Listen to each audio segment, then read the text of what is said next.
Bravely Default 2 is as traditional JRPG as it gets. It has a big evil that must be defeated by the Warriors of Light, lengthy dungeons talented by multi-part bosses that ultimately send you back to grinding just so you can stand a chance. If you have a passion for classic JRPGs, especially from the SNES era, Bravely Default 2 is most definitely for you, and let's dive into why.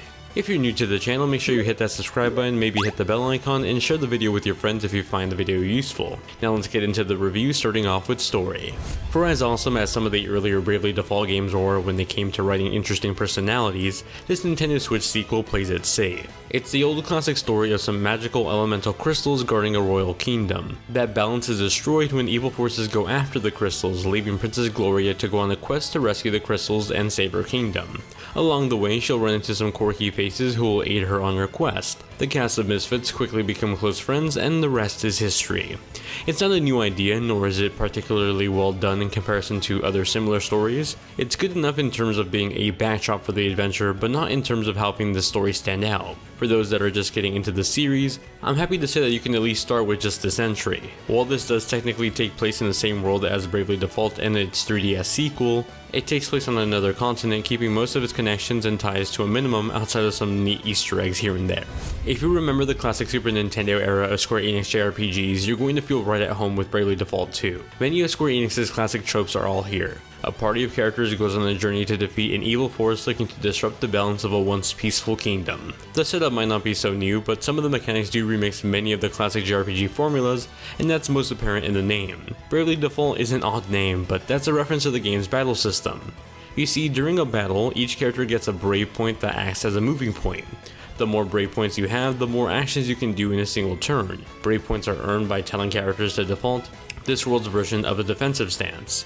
In a world where you can control 4 characters against multiple enemies, each weak to not only different types of weapons but also different elements, the Brave and Default system adds a unique layer of strategy to the traditional JRPG combat system. Suddenly, battles are more strategic. I'm deciding when I should be storing more brave points and when's the right time to unleash a multi-hit attack.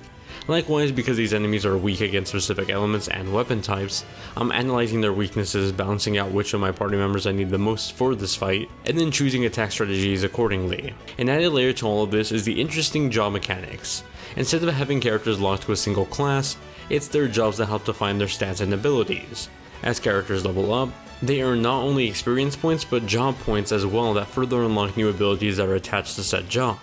Taking on powerful enemies or bosses can further unlock more job types, further enticing me to battle more and more. The more I played, the more I found myself in this gameplay loop of unlocking new jobs, experimenting with active and passive abilities, and adjusting to bosses that always put me in my place. Speaking of which, bosses are tough. No matter how often I grinded, I found myself consistently getting my butt kicked by bosses every first attempt. I'd then go back to the drawing board of training some more and experimenting with my abilities to find the right strategy to take them on.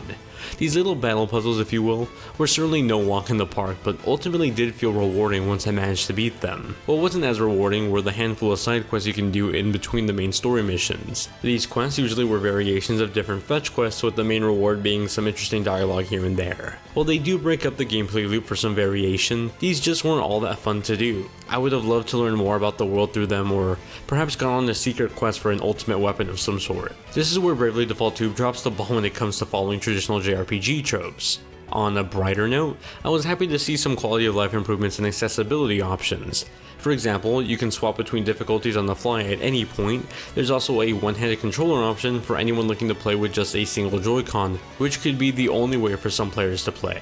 While there's certainly a lot more that could be done, seeing little options like these were well welcome, and I hope it's the first of many with Nintendo published games.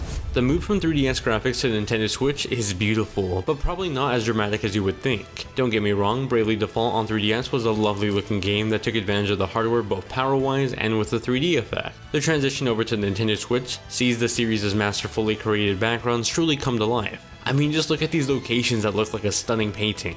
It's absolutely marvelous. What is a bit jarring with this transition though are the character models. They have an odd mix of chibi-like bodies and more defined facial features that just don't mix well. The juxtaposition, especially with the beautiful backdrops, is just so strange. I feel like the more powerful hardware with the Switch could have led to a better fitting character model that matched up with the aesthetic of the backdrops. I completely understand wanting to stay somewhat faithful to the design of the 3DS games, but I think the execution could have been better. Outside of the character models, you have the option to tinker around with some settings, turning on or off depth of field effects effects over the entire game. When on, it helps lend to the visual design of playing through a diorama world, but with it off, you're able to see a lot more around you, including some enemies you might accidentally walk into in the overworld.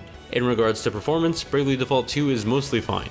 In dock mode, you can expect a 720p resolution running at 30 frames per second, although you will see the occasional dip into the mid-20s during some heavier attack animations. Luckily for JRPGs like these that are typically slower in action than something like a first-person shooter, it's not as jarring. In handheld mode, the game runs at a dynamic resolution that tends to hover just right under 720p at a more stable 30 frames per second. While the visuals are a little blurrier in handheld mode, I found the overall performance to be more stable in handheld mode over dock mode. In combination with the diorama-like setting, it oddly felt like going through an interactive book.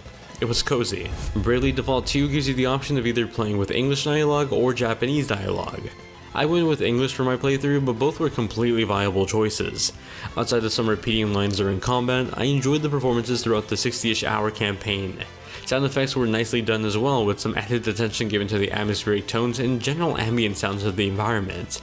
Perhaps one of the best parts of the game's audio design is its music. Revo, who made some fantastic tracks for the first game, didn't come back for the first sequel on 3DS, but luckily is back for this one.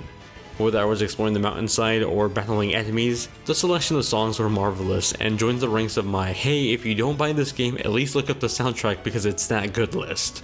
Bravely Default 2 is a great but somewhat safe follow-up to the pair of great 3DS JRPGs that many remarked as modern JRPGs in a classic format. Bravely Default 2 is a faithful continuation of that philosophy of classic JRPG tropes, for better and for worse. While the lengthy grinding won't be for everyone, I found it to be comforting, like gaming comfort food. And let's face it, with the pandemic, there's a lot more time stuck inside. The perfect setting for a lengthy JRPG. Sure, its story could have been better, and its chibi-like characters with more realistic faces are more creepy than cute. But at the end of the day, Bravely Default 2 was a great traditional JRPG. Perfect timing too, because Monster Hunter still has some weeks until it's out, and this is a pretty lengthy game for you to go ahead and play. Thanks so much for watching this review. Sorry it took a bit of time to finish. This was a pretty long game, so it took some time to beat. What do you think about these more traditional JRPGs? Does the lengthy grinding put you off from picking it up? I'm curious to hear. Anyway, I gotta get back to gaming, but I'll see you all over on the Discord server or in the comments down below.